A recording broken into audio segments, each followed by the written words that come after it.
Welcome to TruthStream. We are here tonight with Ole. Is it Dammegard? Is that how I pronounce it? Or it is indeed. If you're American.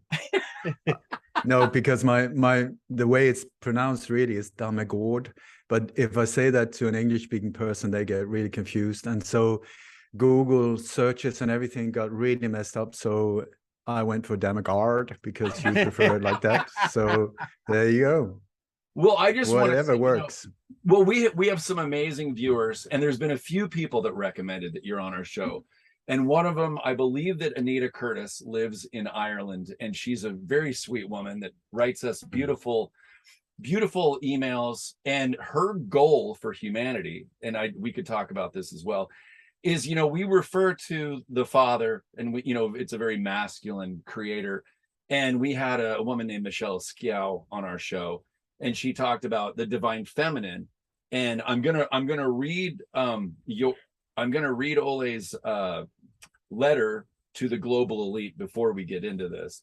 But it made me, when Michelle mentioned that, and then Anita reached out to us about how awesome it was for us to talk about that, it kind of was this missing piece, because it seems like, we should have a father and a mother. That's a normal thing in humanity. So hopefully we'll get into that, but I'm going to read to the viewers. This is to the members of the global elite, as well as all police and armed forces who are protecting your hidden agenda. For so many years, you have been trying to bully and control the world with fear and destruction. Please understand that you are only a few thousand and we are billions. Even with very advanced technology, you will fail in the end, and greed will never give you eternal happiness. Your souls also know that what you have been up to is totally wrong and is only creating very bad karma for yourselves. All most of us want is to live in peace and harmony while transforming the world into the paradise it is meant to be. So no doubt the future belongs to the people. Your only choice is when to give up your corrupted mindset. It's time to stop the madness. So why not do it now? In peace and joy, love and light. Ole. Well said. I love that, because it's how most of I think anyone in this fight feels. And your website, there's so much to it, and I love that you're following the Sage of Quay, Mike Williamson, on our show, because you guys have done like 20 interviews or so. How cool is that? So I don't even know where to start this. So I do. Okay, please go. Well, I just the question that keeps coming up for me, it was introduced. Megan Rose had posted something about it, and it sort of stuck with me. And I've asked an awful lot of people what they thought about it. But the whole idea was this premise that there's like an 80-20, and we've seen the 80-20 in so many different things, like the Pareto principle and whatnot. But in this particular instance, it's 80% of the people that you see are NPCs. They're soulless. They're part of the facade or part of the fabric of things, but not carrying a soul with all the creative potential and so on that humanity otherwise has. And we asked Mark Atwood, and he did his divining rods, and just various people have kind of confirmed this, and I just kind of wanted to know what your take on that might be. I'm not sure I understood the question. That the idea that 80% of the people that you see in the world are not really real, that they're like NPCs, non-playable characters, soulless or something along those lines.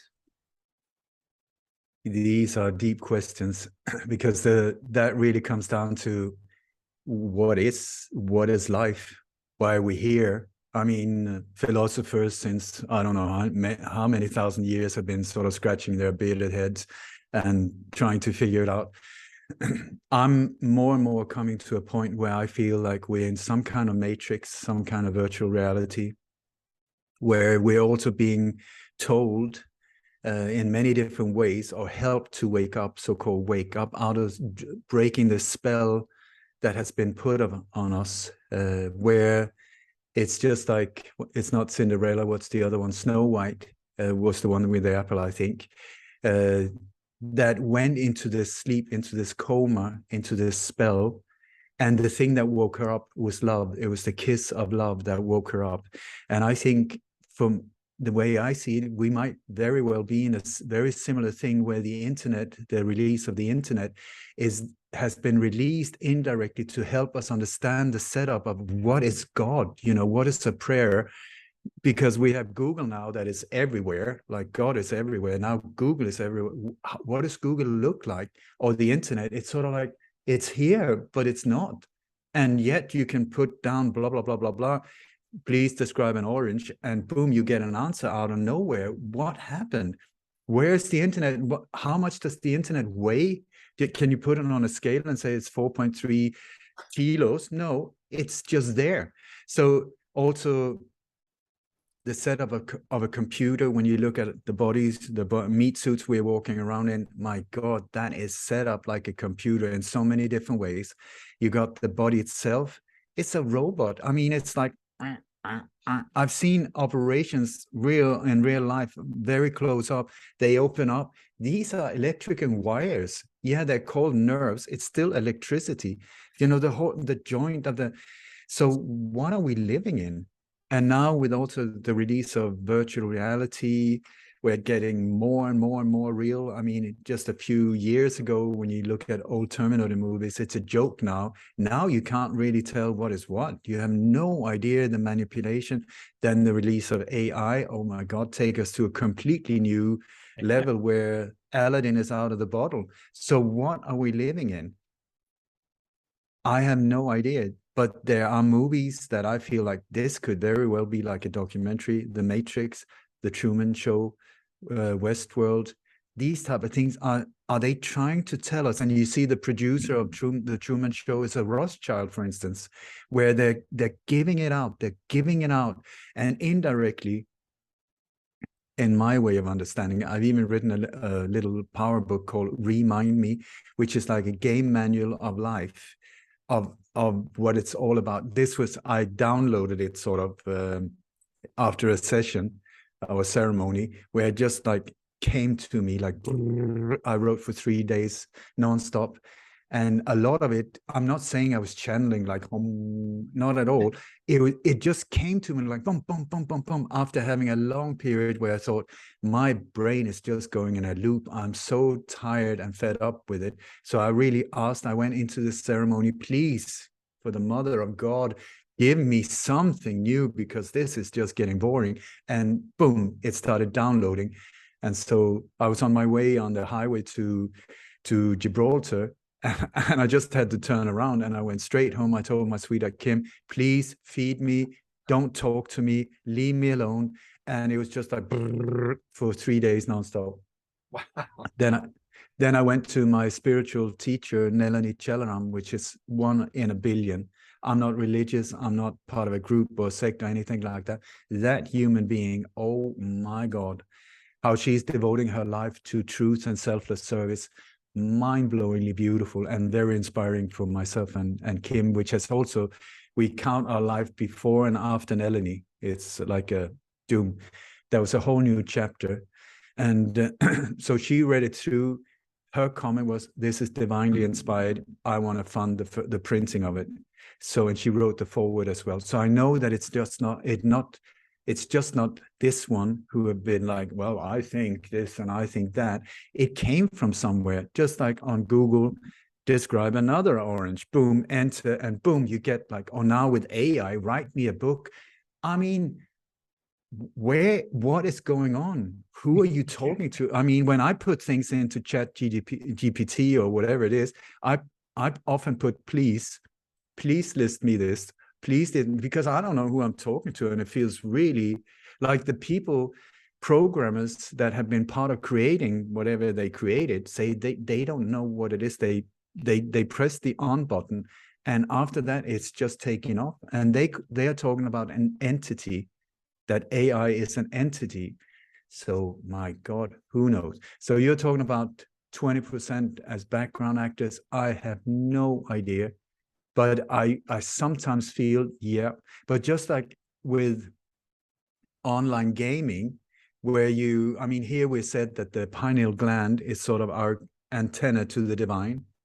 Or is this just a Bluetooth device that connects us into remote control from our higher self playing this meat suit down on a gaming board where I'm walking around sort of in a test run in what is called Earth or the world or whatever, you know, the Matrix.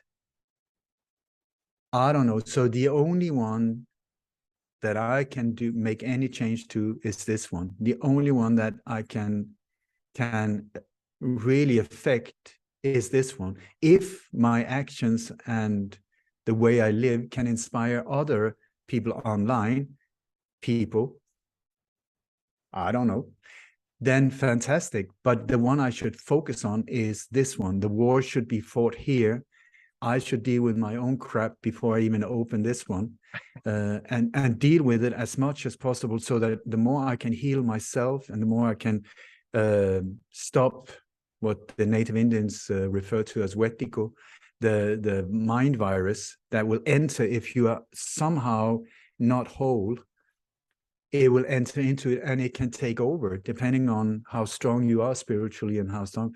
I mean, so I try to focus on this one, but spread out what I am in harmony with. And some people have listened, apparently quite a few. And one of them is Mike Williams, who I absolutely love. Unfortunately, we're not in touch anymore. I'm not sure why, but no, we've done, I don't know how many shows, absolutely amazing shows. I love his voice. And we have sort of a really beautiful, like playing ping pong, but no competition, just like an interaction. So please, Mike, if you listen to this one, love you, miss you, and I'm here if you ever want me back on your show.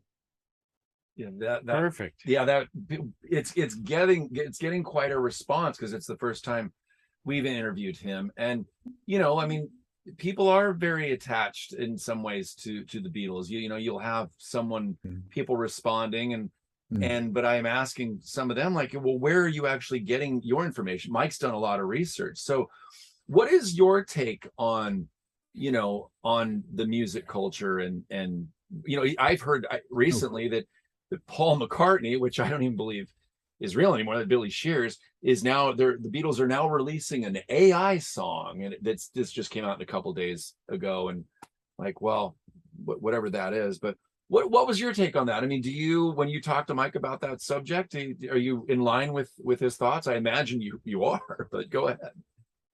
I am. That's not what the interviews we've done about is anything with the music industry. It's been the other way around, that he's been interviewing me. Then I had him on my podcast once about Paul Fall.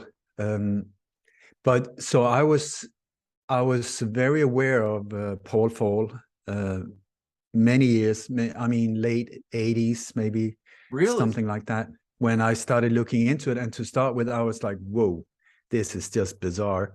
But then I looked into the background of these rumors, and they were there right away in '66 when he officially was decapitated, or whatever happened that night. But the rumors were there. Paul is dead. This is that. That was a real big thing that was then sort of flattened out and came to a standstill. I never took it seriously back then because I was just a kid. But the more I started looking into it, it was actually an Italian couple that were forensic experts, you know, doing autopsy. I think that they were experts on recreating crushed skulls from, you know, victims of homicide and so on, recreating it. And they set out, because they got really fed up with this whole, that they loved the Beatles and they got fed up with these rumors. So they were going to debunk them by saying, okay, this is science, bam, bam, bam. And they came up with, what is going on? This is not the same individual. Wow. They are similar, but it's not the teeth, the settings, the whole thing that you cannot change. I mean, you got facial identification nowadays. It's because we got very unique measurements with certain things. and it doesn't match up with the new guy, whoever the new guy is, because it's like before and after. And there, all of these things, it's not one thing, it's not two things, it's not three things. There are thousands of things that does not match up when it comes to dear Mr. Paul McCartney. Wow. And it's the fingerprint as well. He was in the customs in Japan when he was there with Wings. The real Paul was once in Japan, and so they had the fingerprints of the real Paul from the 60s. And then dear Mr. Paul brought some drugs with him, very clever not, into Japan with Wings. And so he was taken in, he was interrogated, they checked the fingerprints, said, who the hell is this guy? Because it's not the same. So it's not just rumors. And then you have all of the thousands of leads and weird things around the Beatles. And in the lyrics, the text, the Tavistock connections with MI5 and all kinds of, the whole thing, the setup. I would suggest that the Beatles was released or unleashed on the world to divert the attention away from the JFK assassination that happened just a few months earlier. And people were starting to say, oh my God, what is this? And then suddenly, boom, in on stage came this wonder of these shocking people with these shocking haircuts like that. She loves you, yeah, yeah, yeah. And then the whole focus went there, because you had to go back in the 60s. We were super naive to so many things, super, super naive. And before the internet, all of I mean, nobody knew about false flags or black ops or when it was John Wayne. Somebody got shot. You had a stain of ketchup on the shirt. That was it. That's reality for you. And then these came and shocked the world. Can you imagine that haircut shocked the world? That's how on the level we were. And so we would, when whatever happened on 9/11/66, when Paul went out, left the stage, and in on stage came Paul, that he's even referred to by George Harrison and the other guys are talking, well, Paul did this, and well, that was before you came into, they're talking, it's out in the open because of Right. Freudian slips and stuff. You can also see the change of music from before Paul and after Paul. It's unbelievable. She Loves You, yeah, yeah, to Sergeant Pepper's. It's like, my God, what on earth happened? And please remember, the Beatles were only active for like 5 years. But these 5 years took people from being shocked from this one to sex, drugs, and rock and roll, LSD, hippie movement, all of that in 5 years. Unbelievable. And that's when you start looking, that's what I've been digging into, the whole background. Where did this happen? Where did it come from? This whole musical revolution, the sex, drugs, rock and roll, LSD, all of these, also diverting the attention away from the Vietnam War, away from the Kennedy assassination, away from these things where it was almost a civil war in the States in the mid-60s. Divert the attention, drag them down, and so that they won't become a problem. And so the CIA was actually the ones pumping LSD into the population, standing there at many of the big Monterey festivals and the other festival, Woodstock as well, pumping out hundreds of thousands of LSD trips.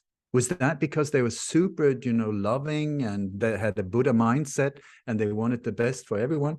Or why has the CIA ever got involved with anything that is not really stinky, rotten, very dark? So, yeah, I can go on forever, but yeah, Fall is Fall, and very interesting books. These books that have been printed by him, that is really explains it. And when you think of it, this guy was sort of, I think he got tempted into, oh my God, from being no one to being one of the Beatles. You have to make a decision now. You got like 30 seconds. Yes, no, yes, no, yes, no, go. I go for it. And so he went for it, but he was not, I think, aware of that he had to give what he had to pay for that. You know, his whole, him as a person stopped to exist, his friends, his background, everything. And instead he had to live a lie that could constantly be exposed. So imagine the fear of being this individual that you're not. It and sounds then like hell to me. That's just sounds awful. I completely agree with you. He signed a deal indirectly with the guy with the horns down there, not knowing, like so many artists, they don't know what they're getting themselves into. They're being promised and delivered fame and fortune, but that's it. You sell your soul and you can't get out. So indirectly, these books, I believe, I truly believe that a lot of truth is in them. These books, they're also coded in many different ways, so that what he's trying to is get it off his chest to become truthful. But it's like he says in one of the books that one of the reasons he can't step forward is because then, what do you call it, the royalties of the music will no longer go to his children and family. Right. And their reputation will be destroyed forever. Instead of now, he's this icon, you know, this loved person. If the truth really comes out, all of that would be like, including for his family. And so he's saying it, but he's not saying it. That's why in the forward, this could be true, or this is adventure, but not really. It is facts, but not really, you know, so that they can't shut them down. But a lot is coming out there, and a lot of these things makes a lot of sense in my world. Also with, you have the assassination of Lennon afterwards. George was also very, very close to being murdered. He was stabbed in his own home, you know. So, and you had Brian Epstein also died very young. Right. It's a whole shebang. And then you listen to when Paul Fall goes solo with the Wings.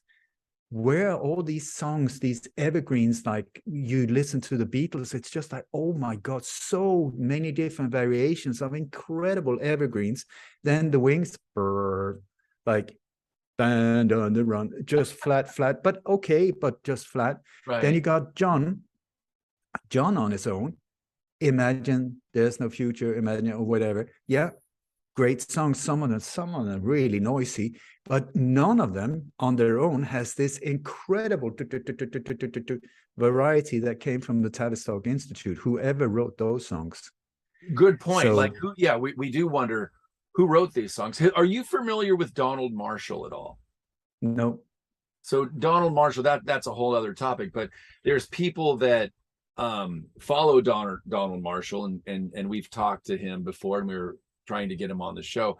But there's a gentleman named Phil Chupa who also follows Donald Marshall, and he says that both Tom York from Radiohead and Bono from U2, that those aren't even them anymore, that they've actually been droned, that, you know, the vril through the proboscis went in through the eye, and those guys aren't even alive anymore. So who knows how far this rabbit hole goes. It's fascinating. But, you know, something you mentioned, we watch the Disney kids, whether it's, you know, Miley Cyrus or Taylor Swift, and within 5 years, we watch these girls that are somewhat innocent, relatively, and then 5 years, they change over, and then they're with them is girls their own age that are now being sexualized, and it's all by design. Yeah, it's all by design. And I think that's what's going to be pretty mind-blowing. You know, I have friends and nieces, and, you know, that they're going to a lot of these concerts, and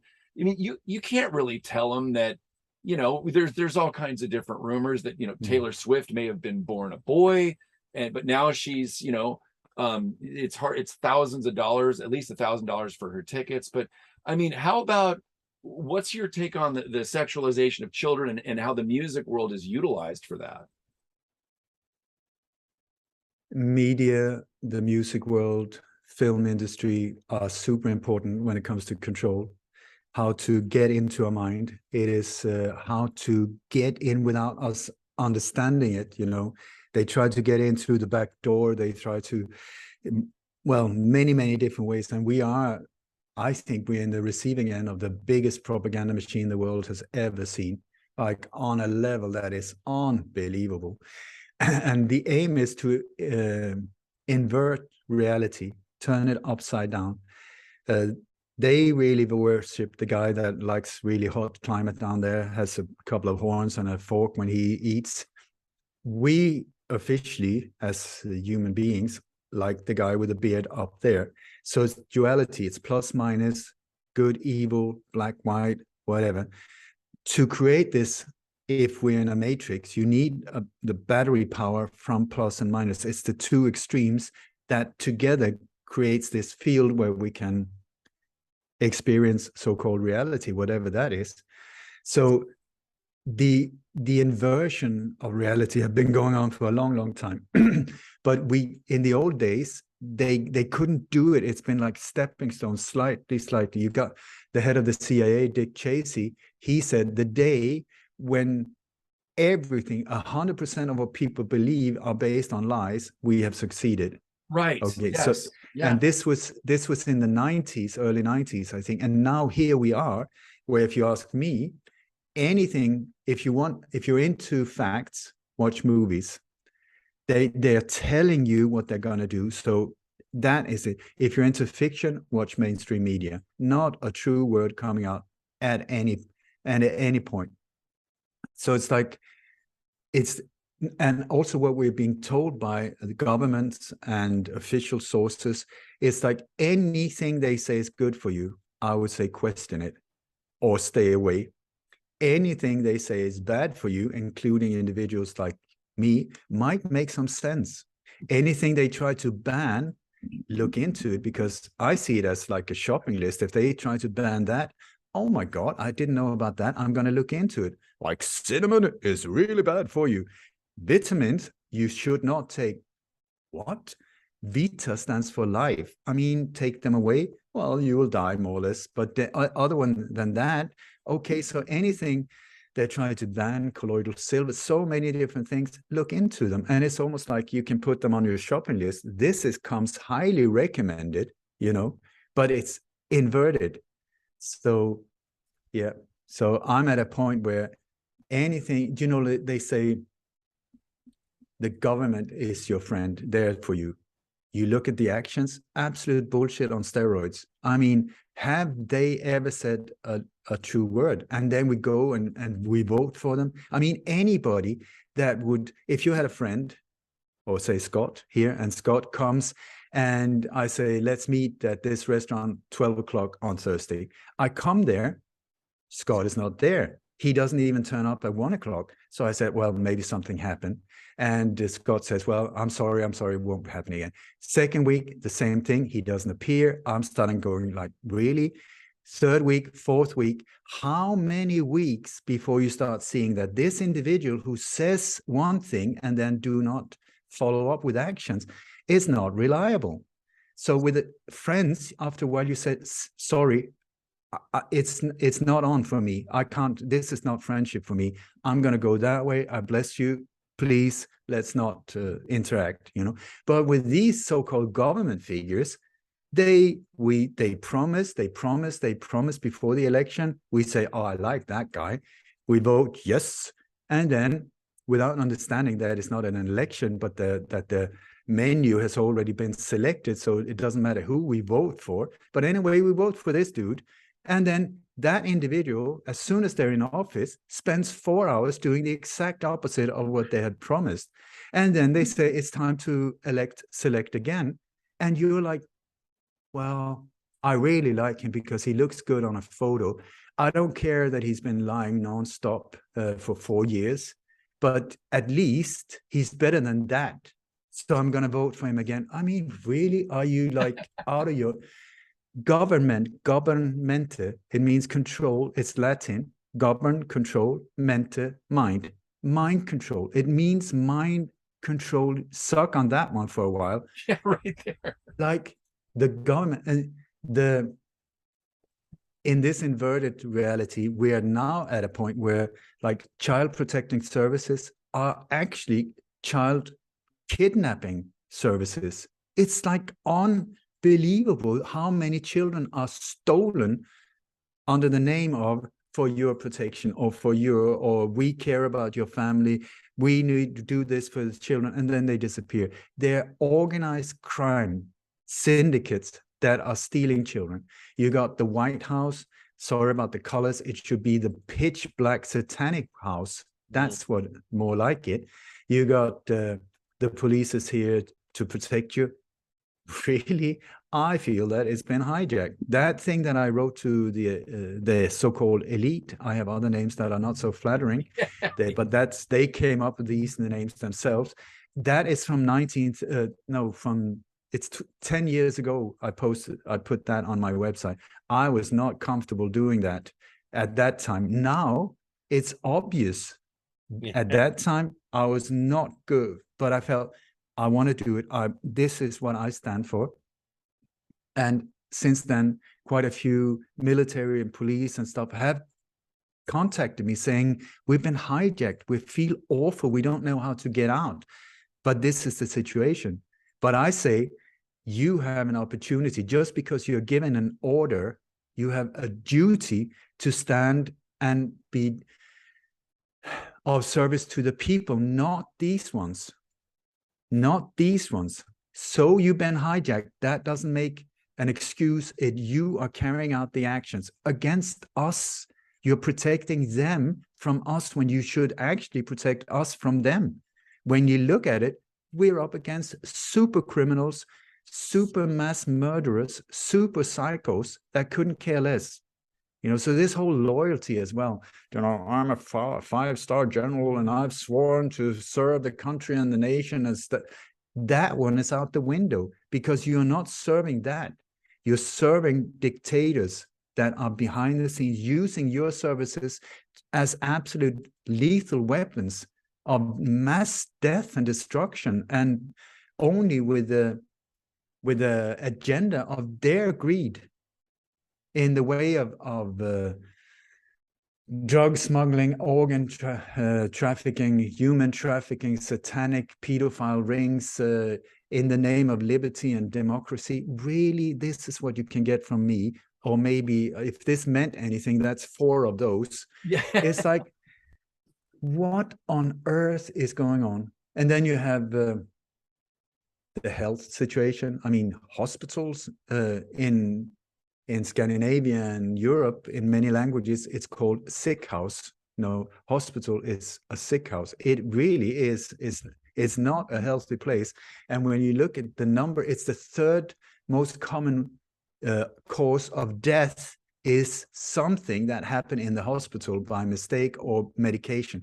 Number 3 is like, holy crap, if you had like 3 different options, to die quickly, one of them being a serial killer, would you choose that one just because it's got a nice frame and it's painted white and it says for your health and benefit? It's a death house. It's come to a place where people die, and then they charge you like insurance rates that are unbelievable to get killed. I mean, if you are in an inverted reality, welcome to it. But I think when you look at the eye, we're being equipped with these 2 cameras that are interpreting light coming in, whatever that is. And so the light comes in, you got a lens, it breaks the light so that the image on the retina is actually upside down. But our mind, or our brain, that we apparently only is using 5% of for some bizarre reason, who shot down the 95%? And by the way, who shot down a major part of our DNA as well? Who accessed that?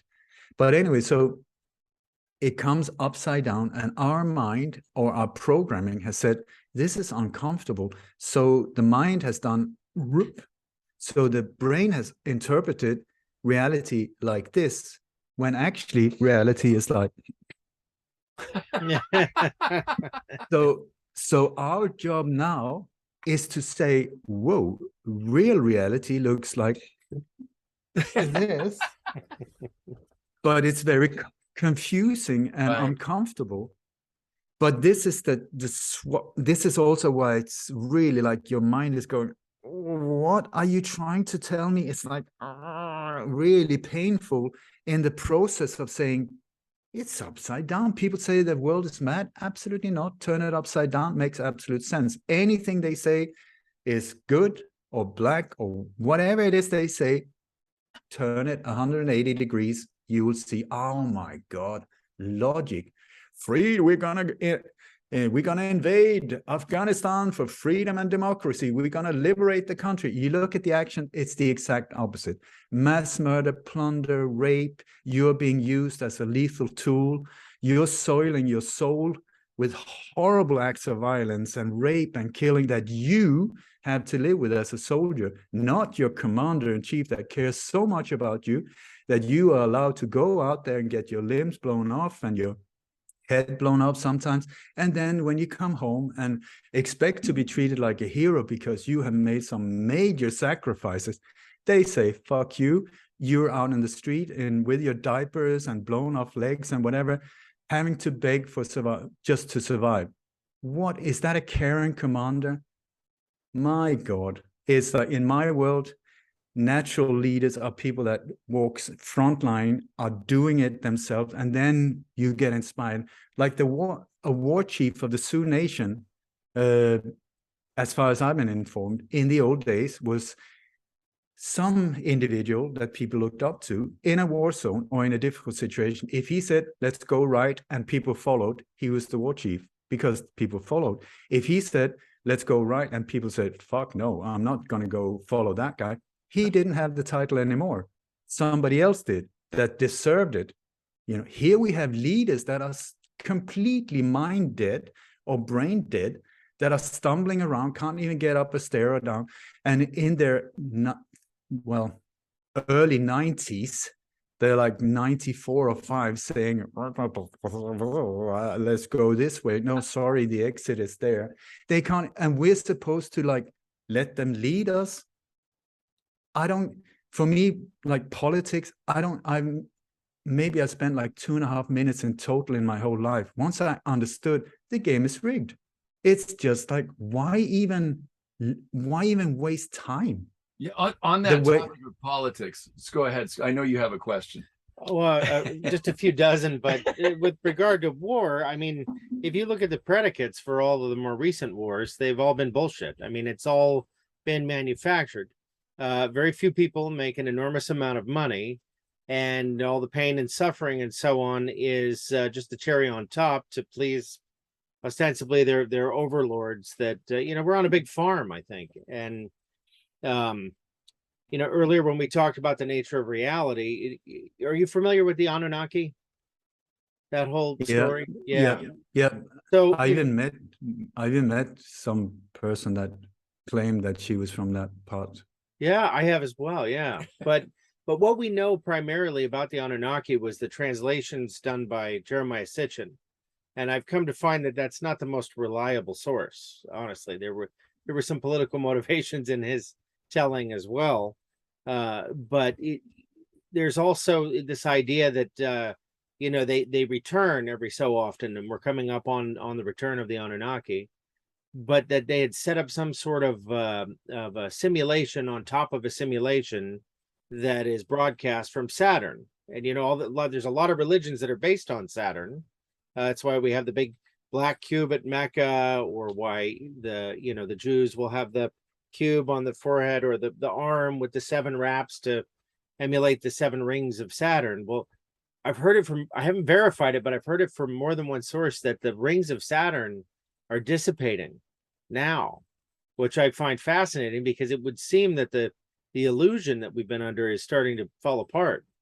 I think the internet has been really useful in that regard. But you mentioned the AI component, and AI is nothing new. The ancients talked about AI being, there's the Sophia version. There's various versions of this. All of them are point to a real evil, that would seek to capture humankind, or humans rather. And I don't know. I think we're just kind of living in an era where all this is getting exposed. I think the CIA and all the intelligence agencies have been instruments in preserving that illusion for as long as they could. The CIA, even as the OSS, it was an extra constitutional agency that never served the people. It was always, quite the contrary. We know now that they've orchestrated, and some of us knew for a long time that they orchestrated the assassination of Kennedy. There's been there was a lot of participation in 9/11 by the CIA and so on and so forth. So not just the CIA. I mean, you've got the Mossad, and I mean, even the FBI. We've seen some pretty dirty work recently. But I think it's time for people to kind of use their hearts more than their brain, because that whole idea of relying on your eyes and everything's inverted. I think the heart is really how we truly see things, and we've been encouraged not to trust it, maybe. And I think that's the most important component to seizing our world, and realizing what we really are, which I think is a beautiful thing. It is a beautiful time, I feel, as well, but it's like a time of, in my experience, both death and birth. It's Shakti big time. Some parts of us are dying, and it has to do like that to be able to be birthed. It's like we're being squeezed through this birth canal, like not really having any idea of what life looks upon after birth. Just like a caterpillar, feeding itself, getting really, really fat. And then one day just like, oh my God, I've had enough. Let's go and have a sleep. And it goes into a cocoon. In the cocoon, there's this process where parts of it dissolves. It becomes liquefied. Unbelievable. And so this fat little bugger becomes this liquid where part of it is consists of what they call kamikaze death cells, that kills itself to energize the process of suddenly this liquid taking the shape of a completely new being with wings and incredible flowers that can fly.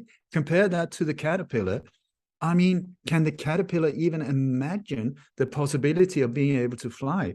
And here we are, possibly, I think, going through a similar process where it might be that parts of the population are unknowingly, but on a soul level, very aware, committing suicide through these mass injections to energize this process.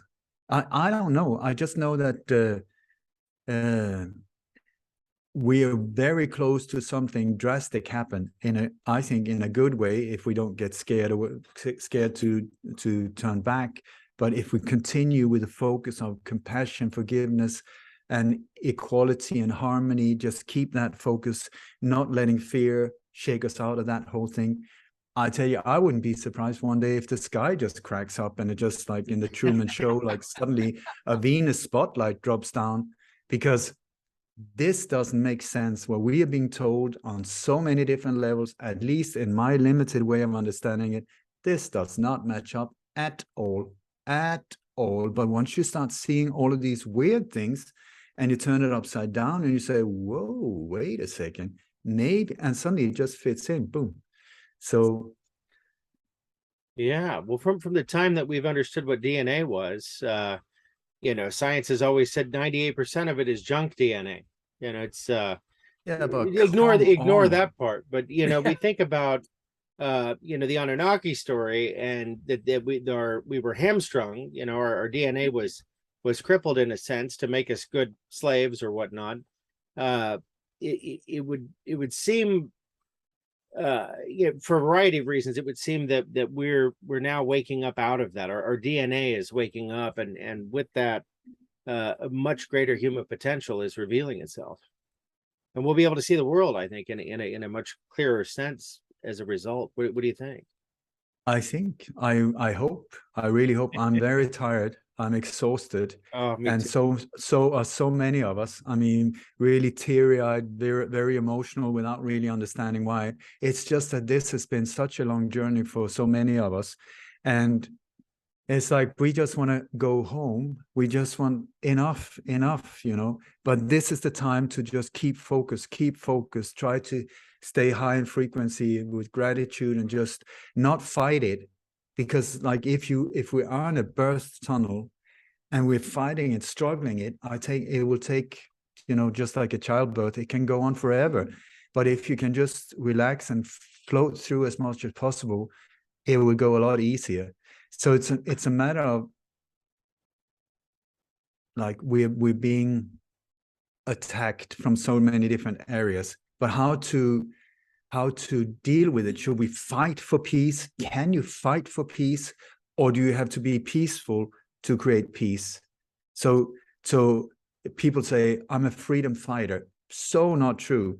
I'm a freedom, hopefully relaxing into peaceful being of freedom, I hope. I've been fighting for justice.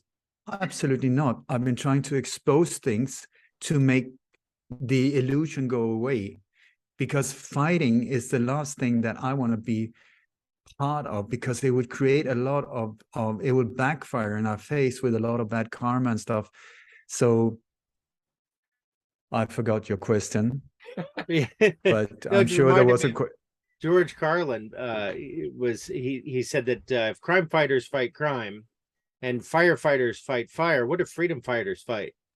You know, yeah. it was the same idea. I remember years ago, many years ago, there was this peace demonstration in Gothenburg in Sweden, and I went there because I thought, peace, there, let's go. And I was surrounded by these violent individuals. Peace, peace, peace. I thought, whoa. Is this a lynching party or what's going on here? This is not my way, you know? And really, I see that there's so much like fight them, and like we have to do it in a different way. I've been very inspired by Mahatma Gandhi, who showed, I mean, this was a dude with no teeth. He was like 5'2". He had a stick, no clothes, no title, no army, no nothing, except a very strong soul and the way he dealt with his mind and solved the problem here. And then in a completely peaceful way, managed to get one of the biggest army military powers in the world to leave India, which was like a golden nugget for them. How was that possible?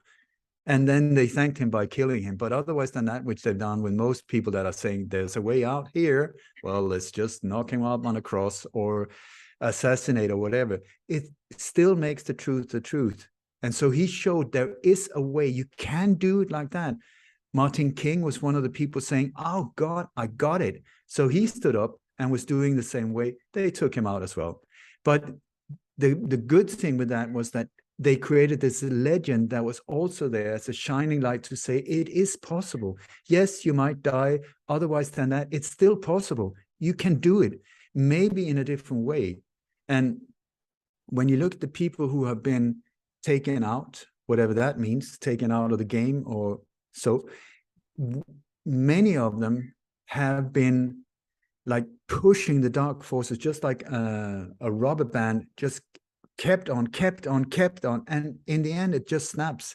It's too much, and the opposite force just say, fuck it, it's too much, we need to shut him down. And so they kill this one. And I've had many people that have died in unnatural ways around me, friends and stuff, really very sad and tragic in many ways. What I've learned, and I mean, I think I've learned some of it since I'm still here, because a lot of people have put down their shoes and said, thank you, and I'm out with doing a lot less than I have. So somehow, also I'm being told that I have an army of angels behind me. Sorry, angels, I've never seen you. If you're there, I ask for forgiveness that I'm ungrateful. But what I've tried to do is learn from their mistakes. And so it's more like a dance. I take 2 steps forward. I start feeling opposition, in a negative way that could get dangerous for myself, my family. I take 1 step back. I turn left instead. I, like in a waltz, I go left a couple of, so they think that, oh, we scared him off, or he's no, but in this time I'm doing things that is very time consuming, just dead boring, but not pushing the buttons. So, but necessary. These are, I mean, with research, I need to put a lot of it into trying to figure out what is going on. So two steps left, I wait for them. Okay, they back down. 2 steps forward fast, or as many as I can do. You know, like just with this game where it's a matter of one guy standing like this, everybody is moving, and then he turns around. Oh, you have to stand absolutely still. I'm doing that game. They turn around, and stop, and I'm not moving. You know, like that, and then closer and closer and closer. And the good thing is that the closer you get to them, if they take you out there, it can create a lot of blowback. So this is where also the spotlight comes in, because once you're up against these dark forces, there's only 2 options as far as I understood the game. Is like, either you go stealth, you go completely anonymous, you're doing your thing but without being noticed, you know, so that you are not a threat. You're not. I did that for many years. Nobody knew about me at all. And then once you step forward, you need the spotlight, and you need to keep it there. Spotlight, spotlight, spotlight. Because at that point, if anything you say, then you're suddenly dead. It will amplify what you've been saying, and that can cause a major thing, you know. Right. When one of the things they really fear are martyrs. You know, you see dictators when they kill like people like Victor Jara in Chile and these type of things, suddenly they become bigger than life. So this is an individual. You can't scare them off. You can't buy them. You can't scare, you know, suddenly it's a martyr. He's already dead. And this can just grow completely out of proportions. So that individual becomes so much stronger and more powerful than he was or she was when being alive. And so that is what they fear. That is when some of the real big ones in this game, that they're still around. I tell you, the dark forces, they're like, oh, we should have done it before they really stepped forward. We should have done it. I told you we should have taken them out, and then they didn't, and now it's too late. So, well, but they still trying. Yeah, on that topic, Scott had a question about RFK Jr. I did. I just wanted to point out, it's so interesting when you mentioned the peace rally, because it made me think of how ridiculous our situation is now. We've got these people that are just fighting so hard to liberate the oppressed people by oppressing everyone, and it's insane what they're arguing for, and they don't even understand the argument. You know, it's slavery. I think we can all agree is terrible, but they want to talk about 200-year-old slavery or 400-year-old slavery, but they don't want to talk about the slavery that's happening now, and it's actually a bigger problem now than it may have ever been. Yeah, we met one of those women in a grocery store. Well, sure we did, yeah. but the JFK, the JFK thing, yeah. RFK, right? Yeah. So, RFK was recently tweeted about Israel, and talking about how Israel was the greatest democracy, and what else do you have? He just went on pouring over Israel, and I found it vaccine related too, I think. Well, he's very anti-vax, and Israel's very pro-vax. They were very involved in the development of the vaccines, the distribution, and the mandate. I think the mandates were very strict in Israel. But the Mossad had a pretty big hand in killing members of his family, and I think he's probably painfully aware of that. So I found it very odd to hear. I'm guessing it's because he needs their blessing to get the nomination, would be my guess. But I don't know. It seemed like a very odd thing to hear. It was a voluntary statement. Question 1, is it true? Just because you see it on a screen, I mean, just because it's on Twitter, I mean, maybe the people that owns and control Twitter can very easily put in a tweet saying, enter, boom, and there you go. And this will destroy the credibility of an individual. Perhaps. I mean, if he says that, what? Exactly. That doesn't make any sense whatsoever. It does make sense if you want to destroy him, because that will create a lot of chaotic discussions like this, and I mean, he is moving forward. He has a whole whole Kennedy, that whole Camelot thing to carry forward. So many of his family have died in very, very, very sad and tragic ways, including his father and uncle, but many, many more in that clan. And here he is, he knows the dangers, he knows that once he's up against, he's still standing. I mean, really, when you look at that, if you look who you're up against, you've seen the result in your dad and your uncle and Martin Luther King and so many others, and you still stand up. If you don't have a hidden agenda, that should be applauded, because that is bravery. Here he's running for president. I mean, that is like, please put a shotgun to my head and blow it off. You know, that type of risk where he does know. I mean, who knows how they will try to stop him if he is who he says he is. But I have not seen him sort of do anything like that, except this tweet. And suddenly the whole world is asking, yeah, he was supporting this, he was supporting that. I mean, it would just be the same, like, yeah, and he's going to Saudi to have a great dinner with this and that, or while he added with the head of the CIA, you know, and celebrate the death of his father. What? It doesn't make any sense whatsoever. Oh. So question number one, is it true? Until I know that it's true, that he has backed it up and said, yeah, I did. That was my statement. I truly believe in that. I love Benjamin Netanyahu, Mr. Terror himself, and I embrace the whole Kabbalah. Okay, if that, but nowadays we can't even be sure that because I see it on TV, you don't know. You don't know. They can change it in live all the time. Yeah, I do. It's like she saw with her own eyes. I said, "Where did you see it on a screen?" It's like you have no idea. It's digital. We have no control over it. I mean, so I don't. It goes in here, out there. Let me see his actions. Is he actually doing that? Is he actually? And if so many of these people, like I know more about the circumstances of his father's murder than he does, a lot more. And I know 1,000 times more about the JFK assassination or the Martin Luther King than he does. And I put myself at their service. I've contacted him before. I have people that are very close to him said, please, if I can be part of healing your family, because these traumas, as long as they're like mysteries, it's a lot more traumatic than understanding, okay, now I see it, this is actually what happened. Then healing can start to take place. You can start dealing with, instead of these speculations and sleepless nights and stuff.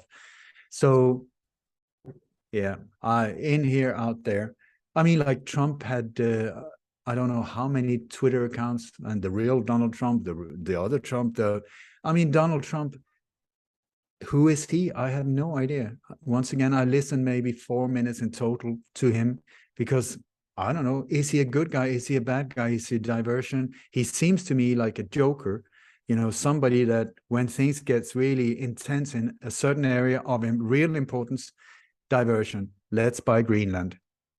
What? The whole world goes like, what did he say? And then it just disappears. And by the way, the next time something really that should not be looked into comes up, boom, oh my God, a major catastrophe going on here, then let's build a wall. Where?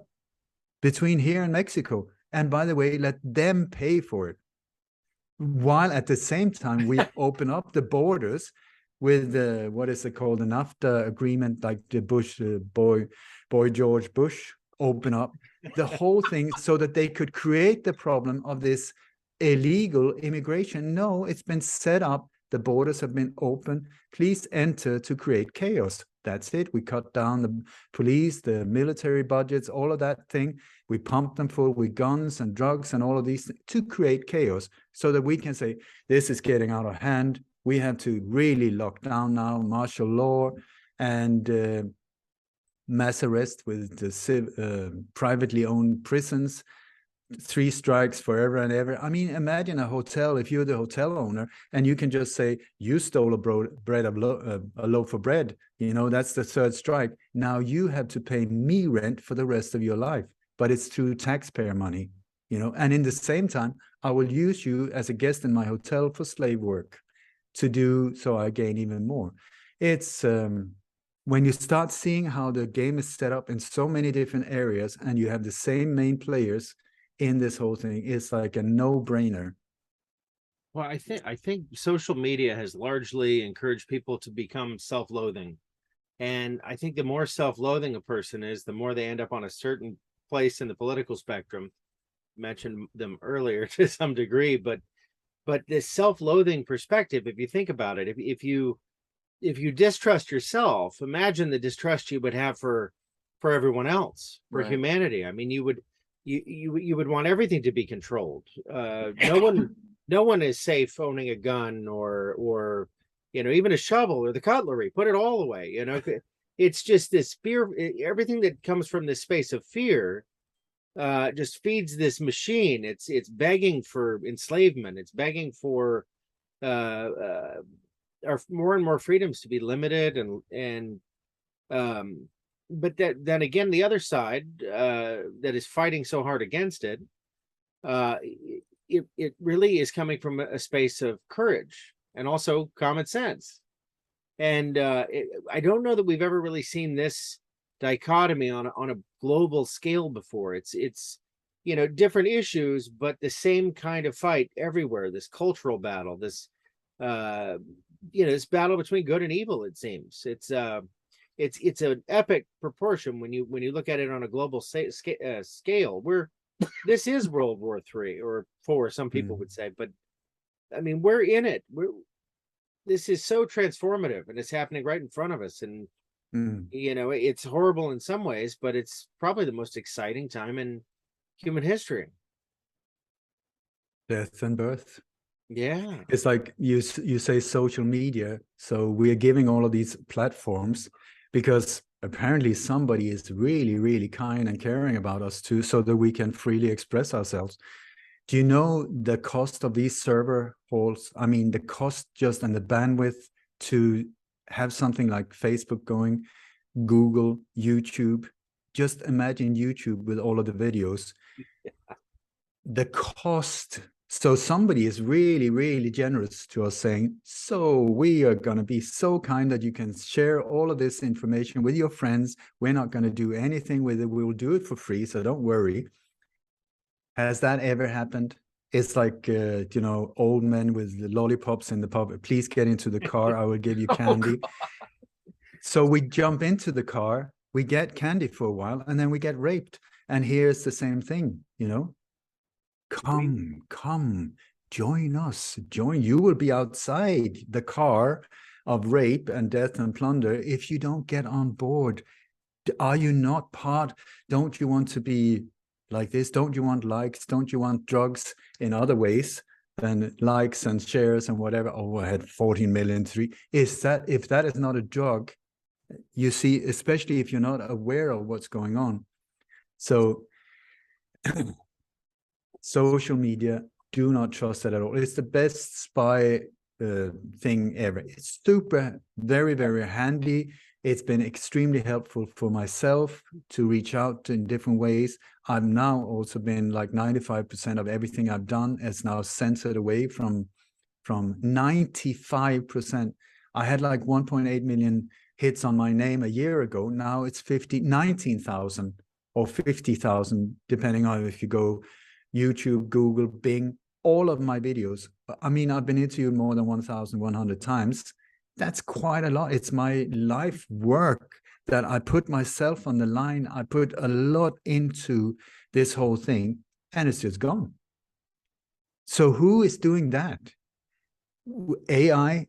I think AI is really an interesting thing. You chat GPT, is that general person termination?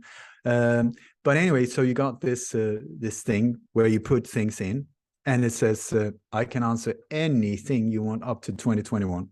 Anything. Ask me a question. You ask a question about anything that happened, you will get the official story. That is it, the official timeline, the official narrative, the official. Then you go into someone like myself. I thought it was really interesting to use myself because I know that I'm sort of a controversial person, whatever that means. So I put myself in, and the first variation of description of moi was quite, okay. I was like, that's fair enough.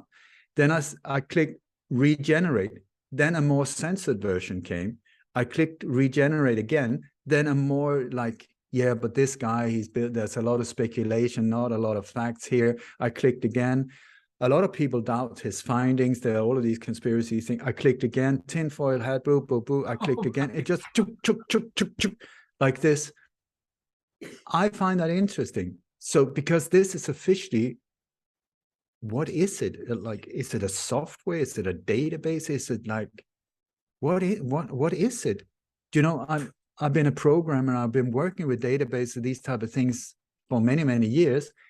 Imagine like this app called Shazam, you know, Shazam, where you just like any song, you just put it up, listen, and it gives you, this is it, this is it. The amount, I mean, how can that access the whole world's music library? How it's beyond at least my mental capacity. How can it, and it's up to date? What is that? Yeah. What is that? No, it's an app. It's for free. So let's use it. Yeah, it's amazing. Yeah.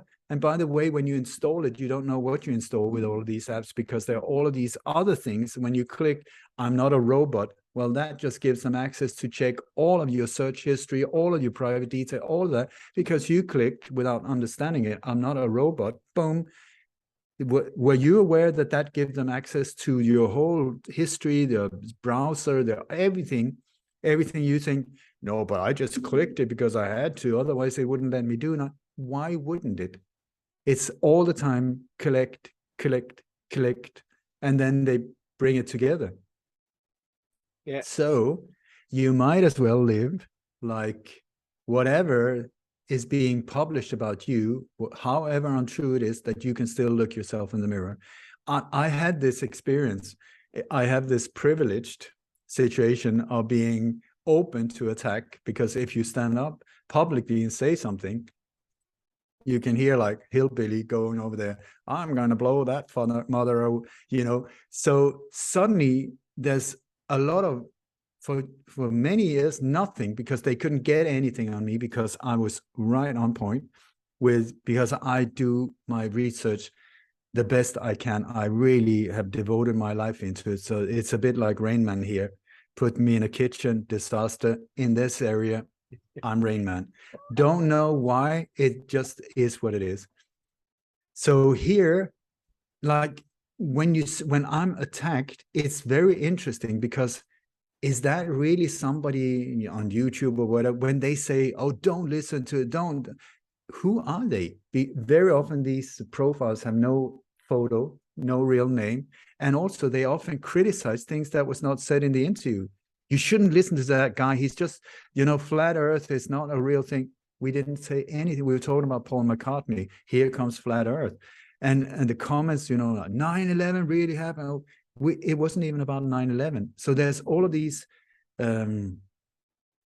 like software apps or bots that are just hitting, you know, shut him up, dilute.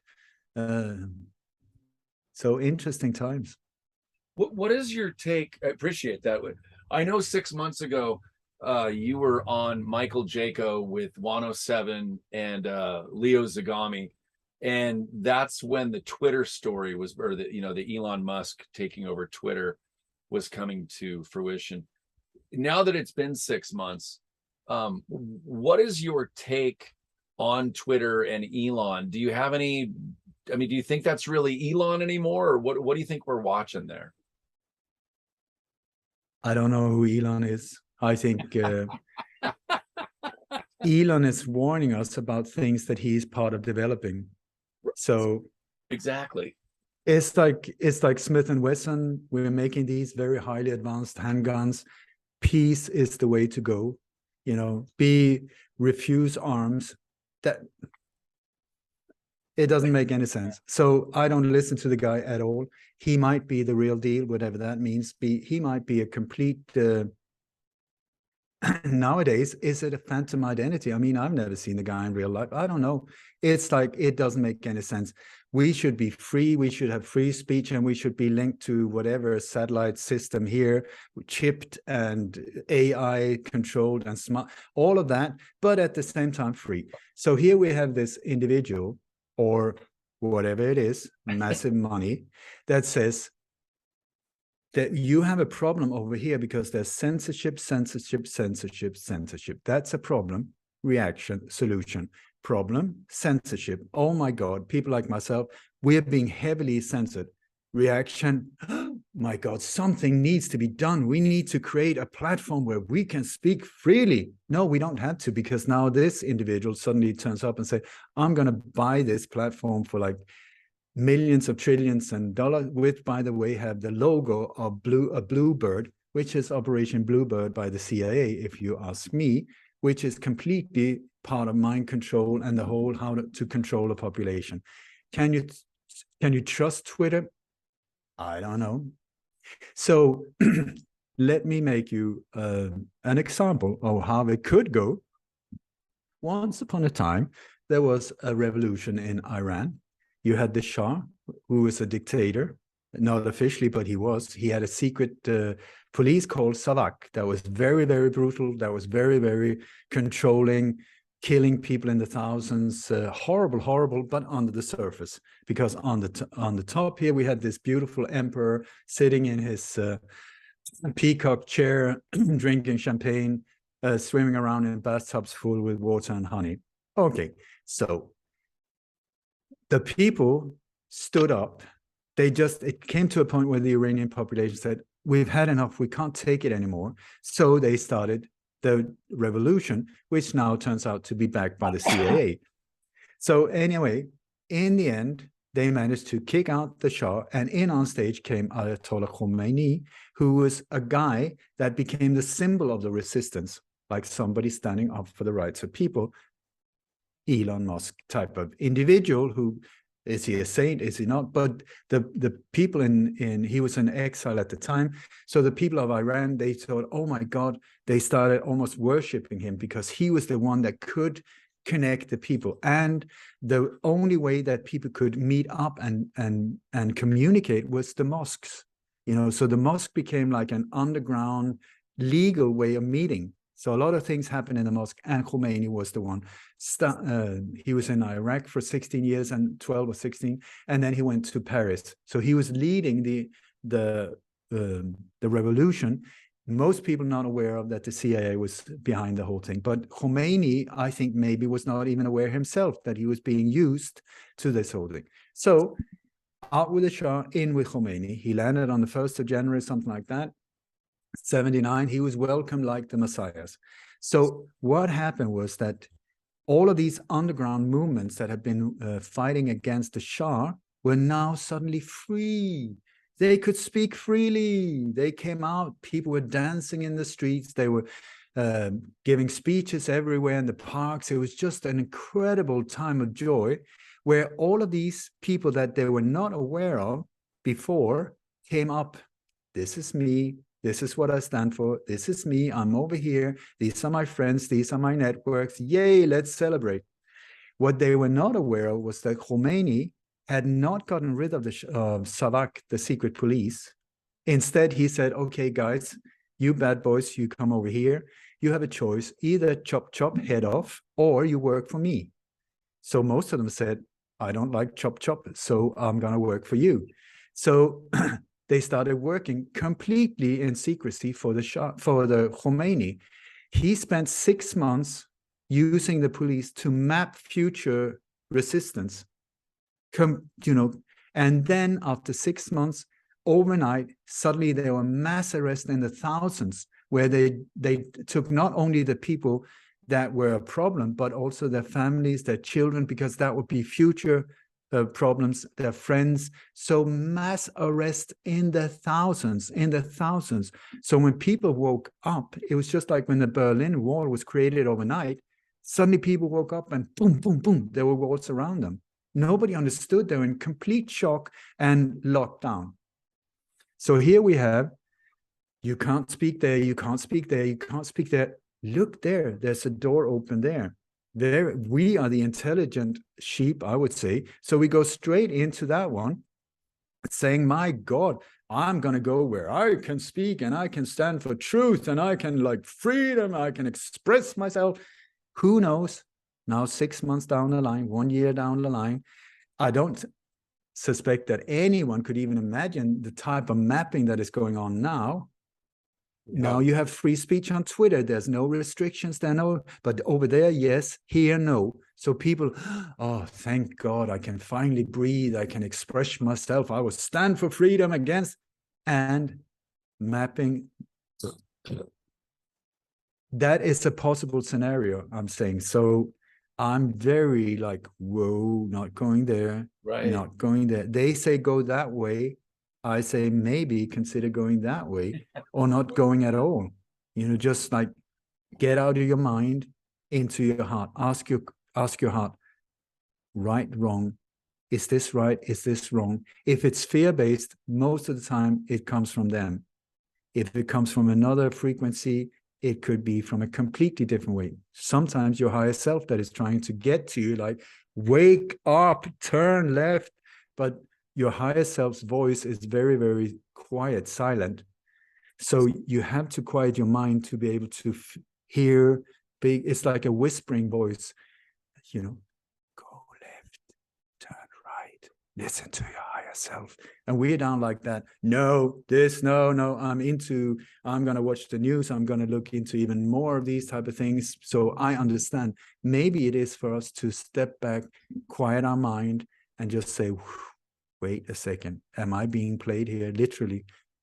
If so, is that okay with me or is it not? So maybe the idea is, instead of following all of these impacts, saying, is that true or is that true? Maybe none of it is.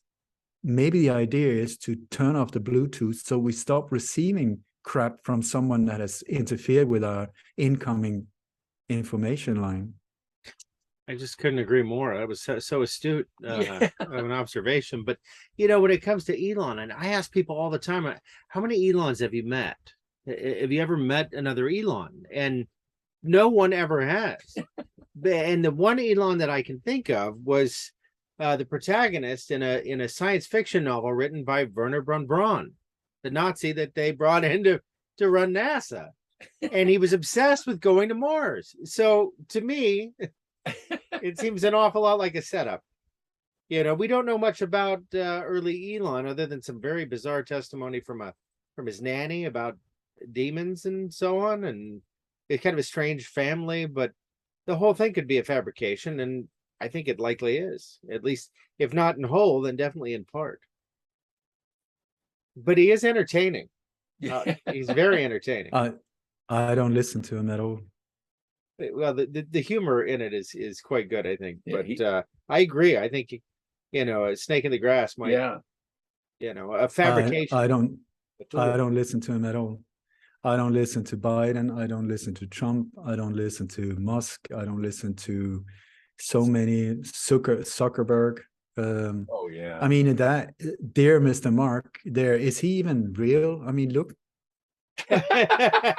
if that is not so AI sort of weird thing created out of nothing, and I mean, we're even being pushed by avatars like that into the metaverse. What the hell is that? But they're really pushing us to go into that digital, where everything is digital. Yeah, maybe it is already, where if you take ayahuasca or LSD and you start seeing things digitalizing or cracking up, and so what are we in now? Well, it's absurd. It's a really good question. On another topic, so when this woman that reaches out to us, her name's Anita, what is your take on the push for, you know, our creator being a more of a father figure, or you know, that essence, or sex, gender, if you want to, rather than the mother? Do you feel that's been hijacked and pushed a certain direction? Do you think that there is a divine mother that's just kind of left out? What's your take on that? Why is it our father? Maybe we could start there. Why is it Mother Earth? Father Sky, Mother Earth. If you look to listen to Native Indians, what does it matter? Plus and minus, feminine, masculine energy. I mean, this whole idea, I don't think that Father Sky is sort of meant that it's a bearded dude and that Mother Earth has got boobs.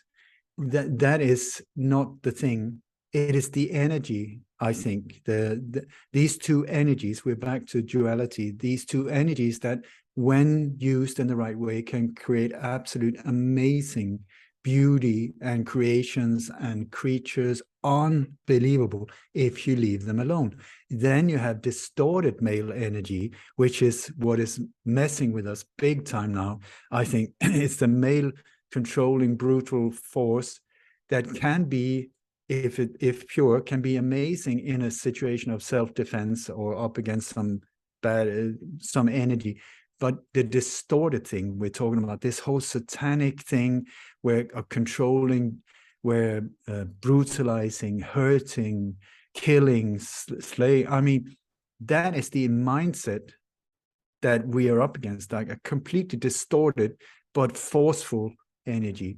So I don't know, Mother Earth, Mother God, for me it's like, really, is it worth discussing? We're talking two beautiful energies that are cooperating in absolute harmony.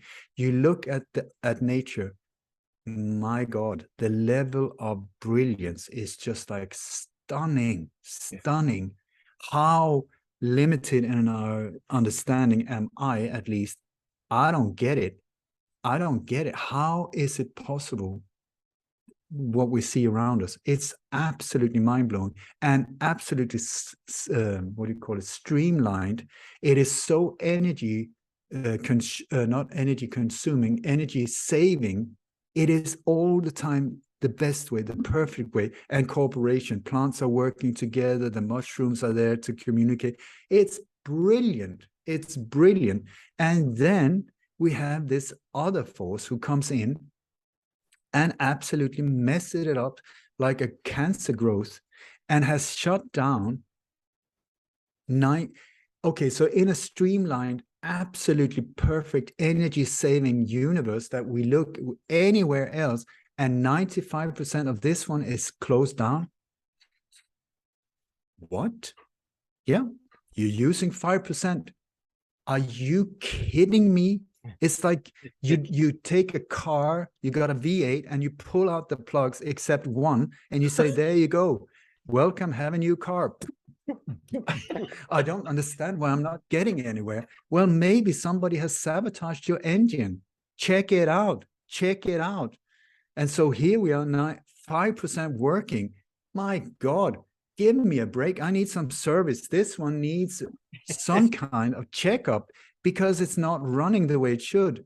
Why would they shut us down? If not, if we're part of a matrix, a game where if we had everything connected, we would just like, this is not even fun. It's just dead boring because I'm so in touch with it all that it makes no sense. This 3D reality, oh, come on, give me some more spiced up. So are we, like in Westworld, being shut down and used in this simulation as possibly a theme park where the elites or whatever are coming down to test whatever they can and want to do with no consequences, just like in Westworld, where they can come down, they can chop us up, hurt us, do as thou will, just like Aleister Crowley says, do whatever you want, like the pedophile. The whole pedophile, by the way, means child lover. So that is a word that they put there to, it should not be like that. It's absolute child abusers.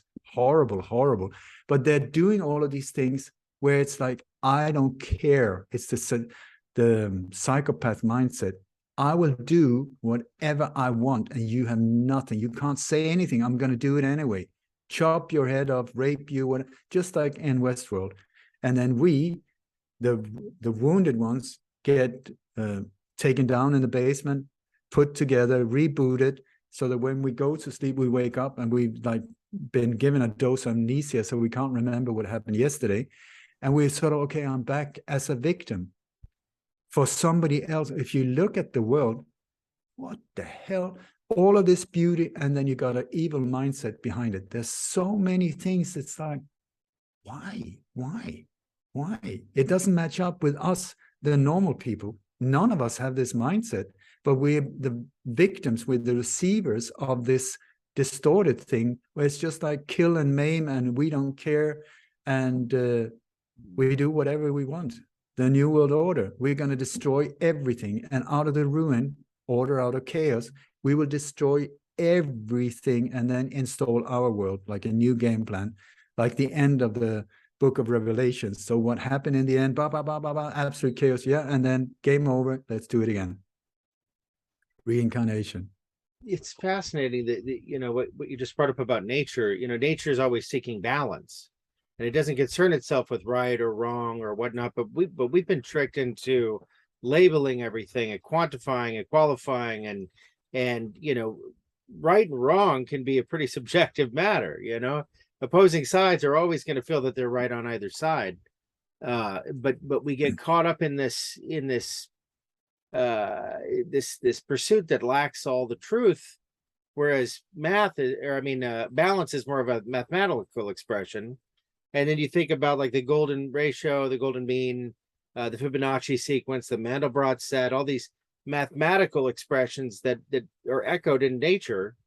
You know, the golden ratio is seen in, you know, the Nautilus shell, but it's seen in everything. It's seen in our own bodies. It's expressed everywhere, this divine geometry.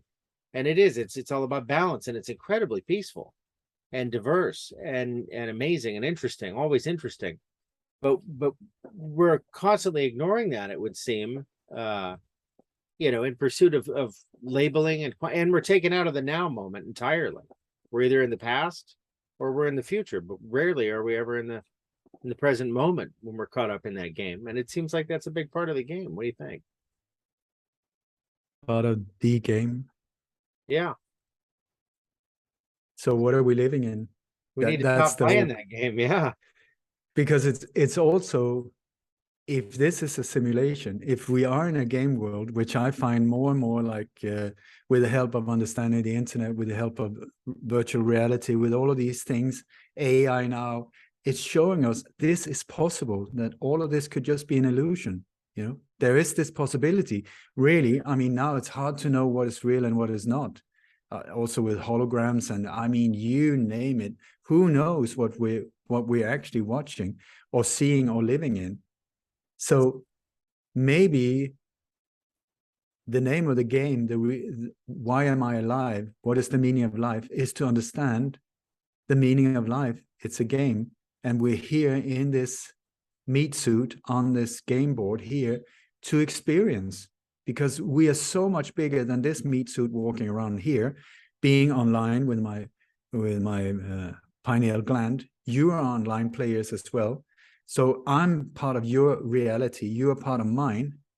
This is also, but then when somebody starts questioning, this is what is called a bug in the system, or a virus in the system for the programmers. You're talking about these different divine codes. Maybe they're just codes, you know, in this matrix. We call them divine because, oh, it must be the guy with the one with the beard that is a super programmer. Maybe his name is Mr. Smith, you know, Joseph Smith, and he is the one that created the game because he's the master programmer for this theme park that we are part of, thinking it's reality. But they say, as above, so below. God created you in his image, meaning, okay, Joseph Smith is apparently looking like that, maybe a lot bigger, you know, and looking down. So that it could be, when you listen to different philosophies or religions, they say, listen to your higher self. Maybe you are remotely controlled by your higher self that is trying to communicate with you, just like in Sims and these different games, where I'm walking around like this, meeting other people online or avatars online like you. If this is the case, we're walking along thinking, oh, it's real because we've been told it's real, but it's not. Just like in the Matrix as well, one is connected with Jung, and then you have the reality that opens up down here where a lot of drama can happen, a lot of adventure, traumas, romance, all kinds of amazing things where you can choose to become a Buddhist monk and like a saint or a mass murderer and a killing general, whatever. We can do that in this plus and minus duality, black and white, good and evil. But without the evil, it would be like everybody would write poetry, sit under an oak tree, and enjoy life. No, we would be bored to tears. A guru, his name was Satchidananda. He got really fed up with people complaining. They said, I want peace, I just want love and understanding and peace. Okay, fine. So he made a movie, and the movie started really, it was amazing. Everybody was happy, it was beautiful, it was harmonious. It started like that, and then the whole movie was just amazing. It was just filled with love and amazing things that happened in absolute harmony. And then it ended really beautiful, everybody happy forever and stuff. People fell asleep. Nobody stayed for the 2 hours. It was just like, come on. So what are we watching? What are you looking at? I mean, many people are super into horror movies, and then they complain about their lives. You know, they really like that one. They're super into serial killers and chopping up things. And then they complain about reading it in the newspaper. Oh, I feel so scared. Oh, say this is not what I want. I just want peace and harmony. Really? Really? Is that what you want? Why are action movies so big? Why are all of these things? Because otherwise we would be bored to tears. So people say, I have a trauma. I have a lot of traumas. These are things that spice existence up, that you can really, like in Westworld, they build characters around one major trauma. The trauma is needed to build all of these character treats, whatever that is called, from the trauma. It is very often the trauma that sets people off on the hero's journey, where they then go on a completely different world, meet a lot of challenges, dragons, looking for the princess, all of that. And then they come back, whoa, to the same place after a while, more or less the same place, but a little bit higher, with a bigger understanding, where they're being presented the exact same scenario, more or less, where they now have a choice to, is this really what I want? And then you can choose, yes, I want to go around, or no, I want to continue like that. So many times in our life, my experience is, I've gone through something hard, I solved it, I managed to get out on the other side. A year later or so, suddenly a very similar situation occurs. And I'm like, what the hell? I thought this was over. I dealt with this. No, suddenly it's there again. Just like on a computer, when you say delete, you have this pop-up that comes up and say, are you sure? It's for your security. And then it's up to you to say, yes, I'm sure. And boom, it leaves you. You can continue, or I don't know, I better cancel. And then you have to do it again and again and again until you are brave enough to say, I'm going to leave this. I don't know what it will mean to leave this behind me. I will be on my way. Click, delete, boom. Wow. Well, we have to have the contrast, right? I mean, the depth to which we could feel pleasure is the depth to which we felt pain, or vice versa, in a lot of ways. But I think it's hilarious that we're, Elon Musk says that mathematically it's a certainty that we're in a simulation, and we were just discussing whether or not Elon Musk was real. But if you think about the physics of it, the Max Planck work, the double slit test where they'd shoot the photons through, and the question is it a particle or a wave? And it was the observer that determined whether it was a particle or a wave. And I find that fascinating on a larger scale, because the act of observing something, it kind of like, if you think about it in a video game simulation, is why it renders as such. So life is rendering as we observe it. The whole thing doesn't render if we're not looking at it. Is it even there? I wonder. But this is a question physics has attempted to play around with for a long time. I wonder who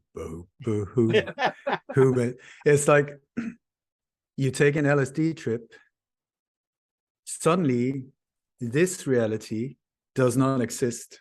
No. What happened there? I mean, other kinds of drugs, ayahuasca, suddenly this reality is no longer there. Where did it go? I mean, so how much can we trust this whole thing that the scientists, whatever that means, claim that this table isn't even real. It's just atoms, but dense. Well, it feels very dense when I hit my head against it, but apparently they say it's not real. So what are they saying? It's not what it appears to be. That's what they're saying. So I lost the thread now, but yeah, what is real and what is not. But it's also, you know, like when you look at the divine code, what does that mean? It's a code. They say as above, so below. You see, you look at for instance, the blood vessels in a hand. It's exactly like this. It's identical to the same, or the nerves are the same as on a leaf. You see on a leaf, it's identical. A river delta, it's identical to the same. It's the same as above, so below. Could it be that the same programming is just being repeated? And then you got random creation when you start, you know, you got like 64 basic human design sort of, okay, we got 64 prototypes. This is a super psycho, that's a saint, and then we got all of the different variations in between. We just add some different races to just mix up the timelines and the colors and the length and whatever. And then genders, apparently that's out the window now. We got like 104 different ones. So you can just mix it up, and you can then put them to, you know, add the two DNAs together, and you can create a completely new code. It's amazing. It will look similar, like big nose or whatever, but otherwise than that, it is on its own, and it can go and do things. You can do it with plants. That you look at a seed, okay, it's a seed. Here's another seed. They look very similar. This one, you stick it down the ground. The only thing it needs, some water and sun. Suddenly, you got an oak tree. You take a completely similar thing, you put it down. It's a tomato plant. What? What? So it's just like a plugin, you know, just like an app. From that in, you got like, I saw this documentary about they created mountain-like look creations, and it was all based on triangles, but with randomly generated code, but the same code just being like that. And suddenly you had things that looked identical to these incredible Alps. And so I'm like, what? I thought that this was just like, no, not at all. It's exactly following a code. You just generate, boom, like that. Generate again, boom, boom, boom, boom. Similar, but not. And it just, you look here on Bali, I'm on Bali, we have cows here. They're not cows. It's a cow and a deer put together. They're beautiful. Wow. They got these amazing eyes and ears and colors like a deer, but the rest of them is a cow. Yeah. What is your take on, you know, because we've heard they can scrape your finger and create a clone of a person, and you know, what is your take on this whole cloning thing? What either your perception of it or what you've witnessed or heard about? Any insight you want to tell the viewers on that? Absolutely no insight.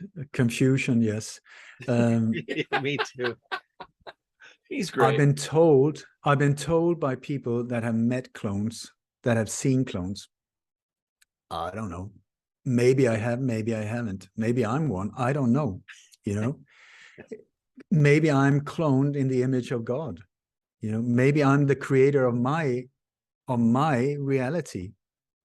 They, like we were talking about before, you said you look at something and that starts generating it. It's exactly with an LSD trip. You look suddenly like a wallpaper, and the wallpaper becomes alive, and suddenly out of the wallpaper comes a snake and a flower, and you're like, oh my God, it's real, it's real. The only thing you need is to move away your attention and look at something else. This whoop, disappears, and suddenly you're in a completely different reality. They say where focus flows, energy grows. I think that's the expression. So is that part of creating reality? It's like you see something, you focus, especially I feel it seems like if you add emotion, that pulls it in. Negative emotion, positive emotion, doesn't matter. It would pull it into your screen of reality. So I believe being super thick, because I've known about this for 100 years and I'm still not getting it. I'm still not living it.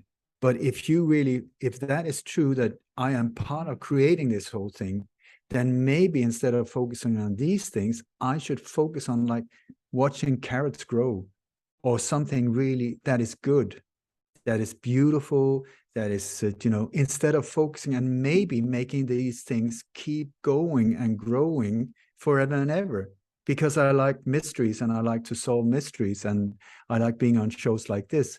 But maybe it would be a lot better for me to focus there on a kitten and just stay focused on that kitten and stay in the feeling of that kitten and how soft and wonderful it is, instead of looking at super psychos. What do you think? I agree wholeheartedly. Hard to do, though. You get bored. Who said it was easy? We're right back to the contrast thing. You get bored.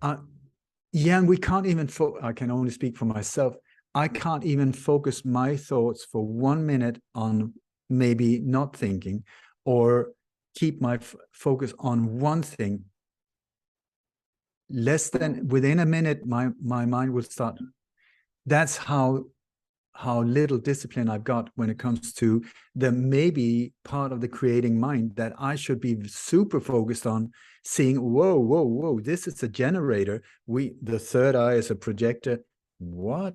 Yeah, but the image is being sent inwards with the third eye. Maybe that's the one we should focus on, to see, whoa, I can actually change this thing by adding emotion. They say if you visualize, what does that mean? You use the third eye, look inwards, you visualize, add emotion, add gratitude, and it will start to be pulled into your reality. Maybe that is what I should focus on, instead of seeing, oh, the world is in a chaos, I need to save it. Maybe the one I'm trying to save is this one. Yeah, maybe we perpetuate our condition that we're not happy with by not being happy with our condition, by focusing on an unhappy condition. I mean, naturally, that would perpetuate it. I met a few people that I really feel have reached a higher level of awareness. They're super happy. Yeah. They're really happy, really funny. They talk about death and life like it doesn't matter. Like, yeah, let's talk about death. Yeah, it's really horrible. Is it?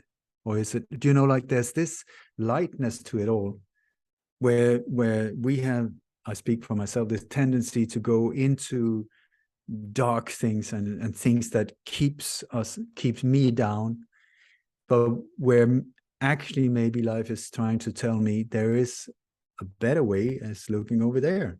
Focus there. See if you can keep your mind focused on one thing, just one thing. I mean, how difficult can it be?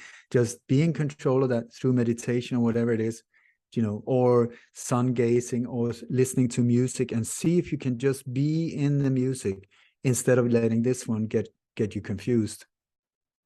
And if you do that, then you will start seeing, if a blue car is what you're looking for, a blue guitar or whatever, suddenly blue cars will start appearing in your reality. Or if you're becoming a dad, suddenly you will see pregnant women everywhere. Or if you're losing your hair, suddenly you will start seeing, oh my God, they're bald. All of them are bald. Everybody's losing their hair. Or am I the one generating it? Were these bald people there all the time? Or is it me that is pulling it in? You tell me. I'm still confused. But like my mother said before she died, still confused, but on a high level. It's an interesting time we're in, because this is cracking apart. It's falling apart. And I think we're being helped by beautiful forces that needs dark forces to get us a kick in the butt, like a flamethrower up our butt, to get moving, get on with it. We've been too lazy, too focused on our desires and greed by manipulation, so that we will stay in the loop. Here we are suddenly like, or scared into the loop, like the Corona COVID loop. Corona even means like a circle, like a Gloria, you know, around and round. I'm scared, I'm scared, I'm scared, I'm scared. You're not moving anywhere. So the thing is, what do you want? What do I want? For me, it's been a big one. I'm still trying to get back to really wanting to be alive, because I'm really tired. I just want to go home, wherever that means. But to say, okay, so what do I want? So I've had to start on really low. My sweetheart has been really like, come on, you know, what do you want? It's your birthday coming up. What do you want? It's this, what do you want? Do you want spaghetti or that? Soup or that?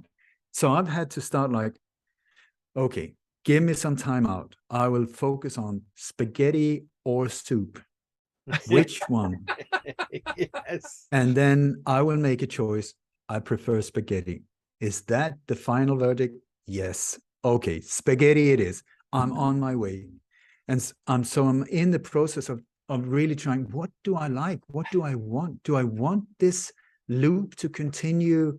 Oh, the world is going under. I mean, how many times? It's the great reset. It's the great this. Oh, it's the word.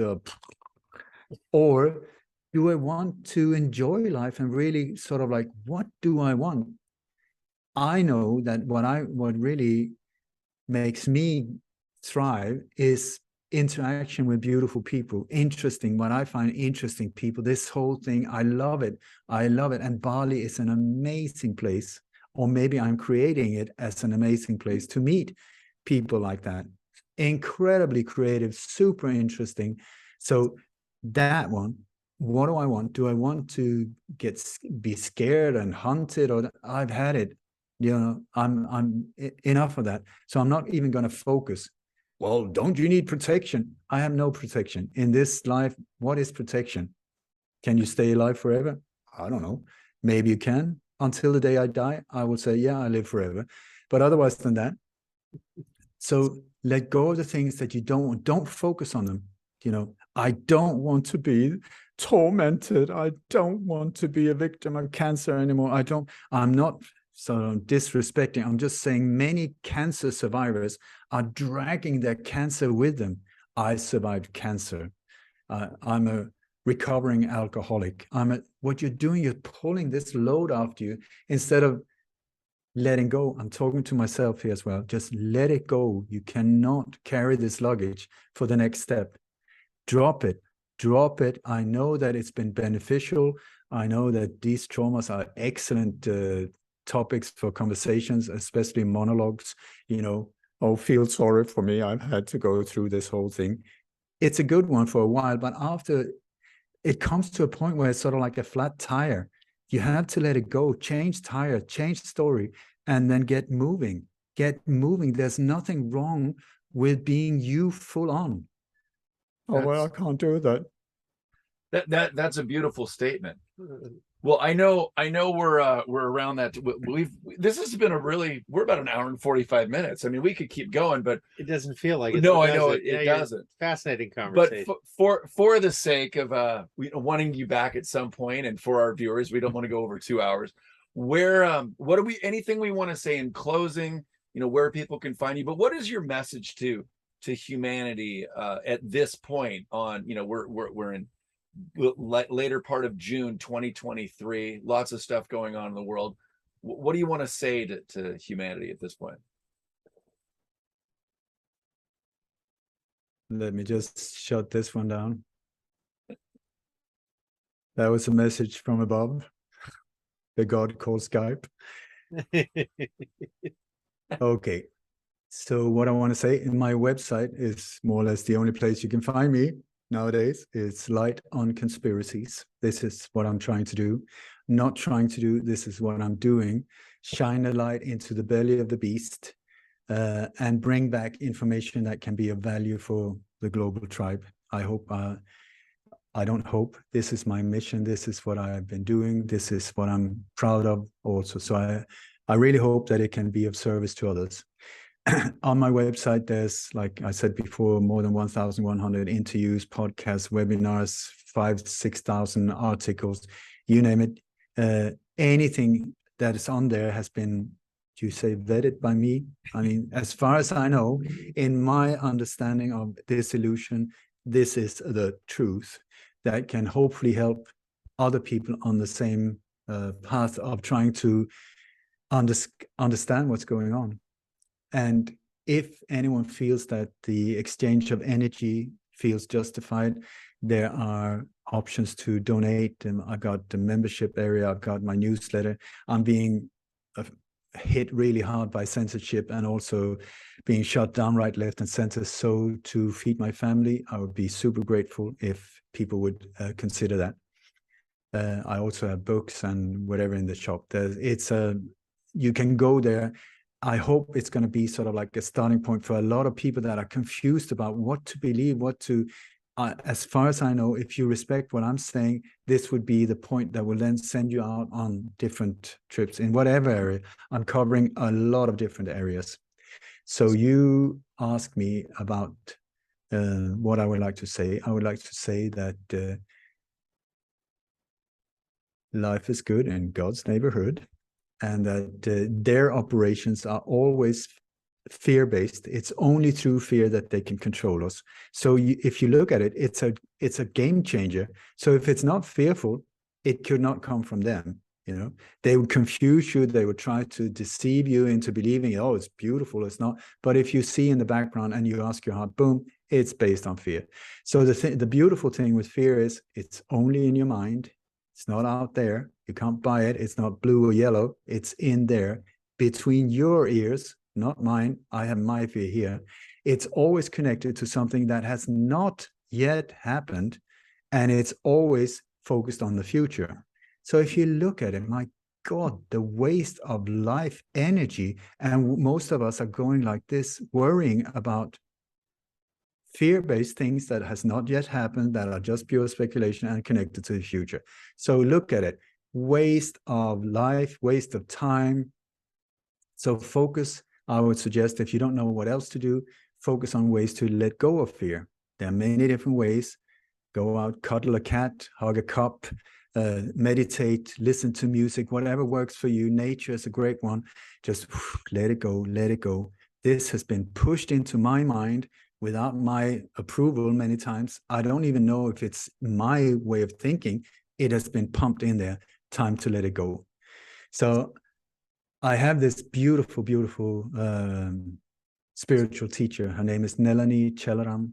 Nelani Harilela Chelaram. Amazing person. You can also find her in my my monthly newsletter. I have about things that are going on that I'm predicting is going to happen, or when I predicted 68 of these alleged terror attacks and mass shootings up to 2 months before they actually happen. But also I have these videos of her. I filmed a couple of 100 hours of her talks when we were in Spain. Absolutely stunning human being that is walking the path, walking the talk. Absolutely incredible. But she has this prayer that I love, love, love. And it goes like this.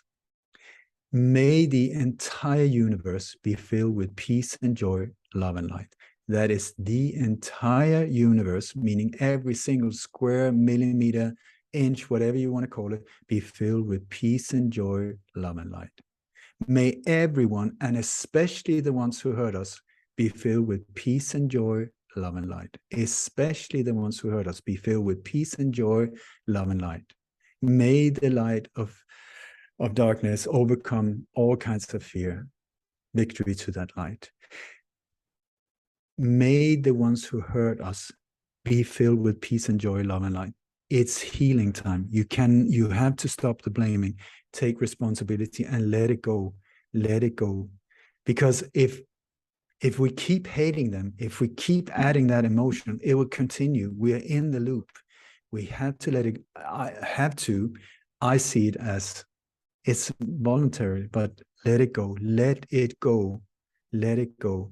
The more painful, the harder it is. But look at the indirect gifts that you have been given through these traumatic, whatever it is, losses, death, tragedy. I guarantee you, if you handle it in a good way, it has benefited you in some way. It changed your life into something that when you look back, it was indirectly a blessing. So these horrible things that when it happens, it's just like, oh my God, overload, just, I can't handle it. Look what it gave to your life. How were you able to affect other people's lives with the help of these experiences? So many people go through absolute horror to then be able to help people in an incredible way. So let it go, and let it go. That almost sounded like Beatles there. Let it go, let it go, let it go, oh, let it go. And there you go. Wow, you've been a wonderful guest, and I hope that our audience or anyone that isn't even familiar with us gets to see this, because then it's spreading your message out, because you have been censored. And so if you guys resonated with it, if you're watching our show, I would think that you did, because he's an amazing guest. Please share this with everybody. And it's an honor to have you. And hang out after. We might have a couple questions. We'll say bye to the audience. Anything else you want to say, Scott? No, I just it was just a profound prayer. I hope it settles in with everybody that watches. Beautiful. Can I just mention also my sweetheart, Kim, who's been by my side for some 25 years, which has not been an easy ride, I can tell you that. She's still around. She has a newsletter that is really amazing. I'm sort of a fan. It's called awakeandunite.com. And my daughter has grown up to be a psychic, which is like, what? Really interesting. She's only 18, but she's helped a lot of people already with the tarot readings. That is just like, I'm sitting in the background. This is interesting, So she is, you can reach her at, it is called, my God, I forgot.